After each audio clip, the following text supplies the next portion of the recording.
One thing that I've still not decided on is a name. You got a good name for this project? If you do, let me know in the comment section below. Hey fellas, PV2 Smurf here. PV2 Smurf here. PV2 Smurf here. Oh fellas, PV2 Smurf here. Alright fellas, next thing we're going to do is we're going to change this mirror because it's cracked, as I mentioned. To remove this, you pull this forward. There's tabs here. And once you do that, you slide it out. There's a thing right here that sets it down in the slot. And that'll release our mirror for us. Move this padding out of the way here. It's taped on there, but that's alright. I'm going to put it back. We need to move this right here out of the way for sure, so that way we can get to it. Shouldn't be too difficult. I think it just presses in there. Wiggle it around, pull it out. Then if we look back in, there's a fastener in there. We're going to take it loose. Fellers, so when you take that mirror and you get that loose, I just move these wiring connectors and things down here out of the way. If you look back in there, you can see the bolt. See it? It's a 10 millimeter. It's back in a swivel. So some other references I've noticed, they've taken the entire door panel loose. I think that's a little overkill for what I'm doing here. So I just took it loose, managed to get it loose, and once I do, the mirror come off. Just got to make sure that you pull that wire out there back through and get it out of the way, so the new mirror you have to rerun it through. Don't lose that foam right there, because that'll keep vibrations down, as well as it's a vapor barrier. So the connector that goes to the actual heater part of this is this part right here that we pulled loose. You just flip it over and you squeeze this down, and depending on how long it's been, it might take a little force. Pinch this down, then once you do, it should separate. Now you want to feed this wire back in through here and the other side, and away will come your mirror.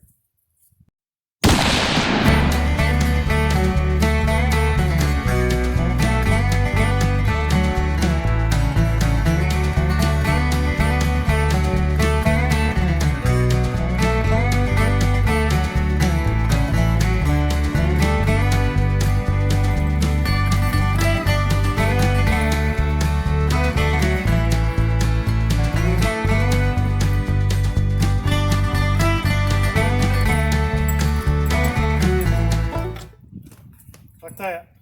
There's a grommet right here in this door. I actually dropped it down in there, but make sure you pull that grommet out beforehand. Sometimes you pull it out this way and you bring it out. Don't drop that grommet piece. You won't have to do this. But take this panel off, I'm going to show you. Now when changing this mirror, I dropped the grommet. Figured I'd just be able to fish it out. I can't. Therefore, I'm going to show you how to remove this door panel in order to be able to reach back in there and get it. Around the outside of it, you'll observe there's these are T20 Torx bits, and they go all the way around. There's 1, 2, 3, I think there's 2 on the bottom, and then there's 2 located in here.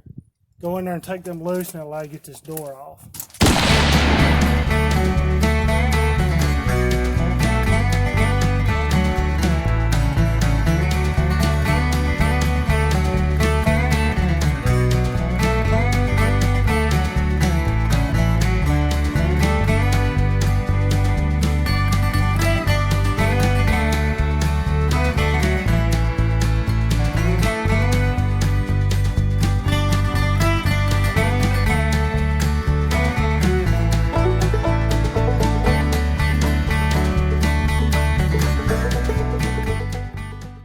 Alright fellas, as a recap, there's 3 here, there's 2 on the bottom, there's 2 on the side. The thing is, on the side here with a screwdriver like this, it's hard to reach back in there, so you may need to put this on a bit and use a ratchet and just pull it off her. And once you get it off her, it should be good. Another thing is right here inside the door latch, there's another one back in here, but it's a T20 as well. That releases this panel here.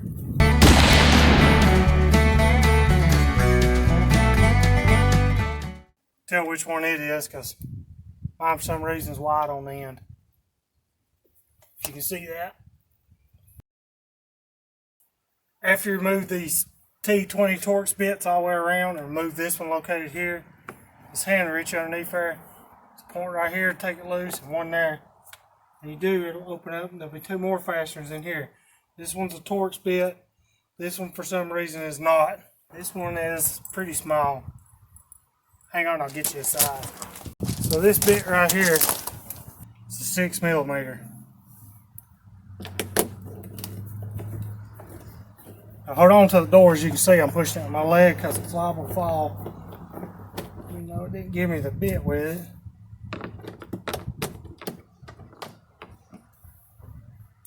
Well,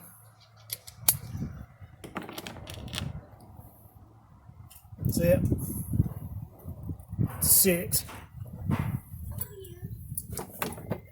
Now the door should be mine. Remember, there's switches attached to this. So up and behind this door here, don't pull too hard. You see this? Need to unhook that. That goes to your windows. Or I'm sorry, that goes to your door lock. Take it loose. And then there's other connectors back in here, as you can see. You want to take those loose if you're moving this panel all the way. Also gives you access to your speaker down there.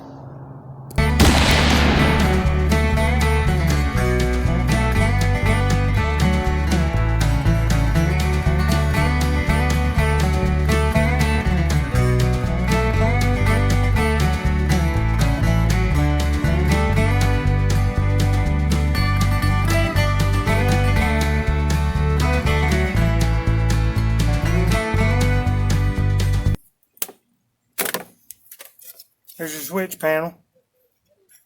That's it. All your connectors. That down out of the way. And so that will remove the door panel. Now here's your speaker if you want to change it. Bit size to change this speaker is a 6mm. Same thing as the rest of them. So the only part of this mirror that I changed, the original had the black facing on the back of it here. I changed this out to the gray because the other one's gray. It matches the car. And so, cosmetic thing. But so either which way, I just went around it real gently and pried on. I did it pop loose.